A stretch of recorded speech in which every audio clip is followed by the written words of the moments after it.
Um, why do you think problem solving can be undervalued? When you say, when you say, you love building the case for solving that equation, and honestly, when you say that, all I can think about is long division and how if you made me do long division today, I don't even know where I would start, which is sad. We'll talk about that later. But why do you think problem solving can be so undervalued today, even though it's one of the most important things, especially as in business, problems get more complex? Yeah, it can be hard to, kind of take that extra step.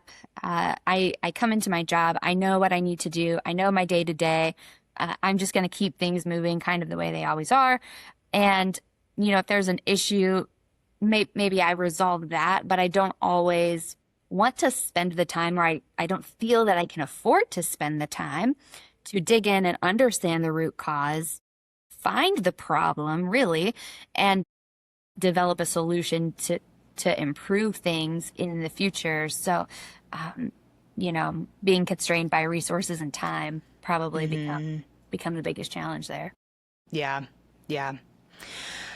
You had mentioned too, like you really like to, and now that you're leading that team and developing them, how have you gone about teaching them about the importance of problem solving? Yeah, this actually came up recently when we were talking about customer service.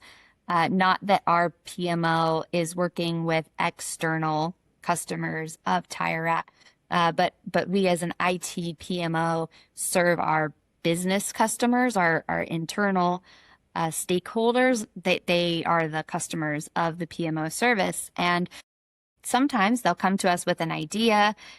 They'll say, we need to do this, but that's maybe not the right solution for them. What we really need to do is understand their problem deeply so that we can help them in the best possible way. Yeah. One of the things that I have always said, working with customers here at ProSymmetry, is the customer may not always be right in terms of what they want, what they think the solution to be, but the problem is real. So let's think about the problem. Let's think about how it could apply to all of our customers and all of our users, and what is the best course of action. That is one thing that I try to instill in my team in terms of, what may seem small to us or what may seem, like a really big complex problem to solve. We kind of have to take that step back and understand, it's not necessarily what they want. It's going to be, how can we make sure we're doing this in the best way? I completely understand that. So I think this is knowing that, especially because you have internal customers, how do you know if you are solving the right problem versus just reacting to the most visible one? And this really comes back to, having constrained resources and time. You cannot be putting out all the fires. So how can you tell the difference between the two? Yeah, sometimes you don't.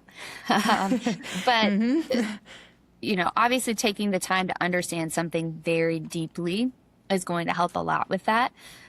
And then kind of like what you had just said, you want to be able to solve the problems the best, or at least good enough. So one thing that we'll talk about too is, presenting options back to those requesters in that good, better, best sort of framework, where we're giving you 3 options. We could solve this the best possible way in the world, but maybe that costs you a lot of time, a lot of money. Is the ROI truly there? Sometimes you need, in our case, your customer or the business to tell you the answers to those questions. But here are some alternatives that may be lower lift that still will help improve your quality of life, if you will, make the process better for the teams involved.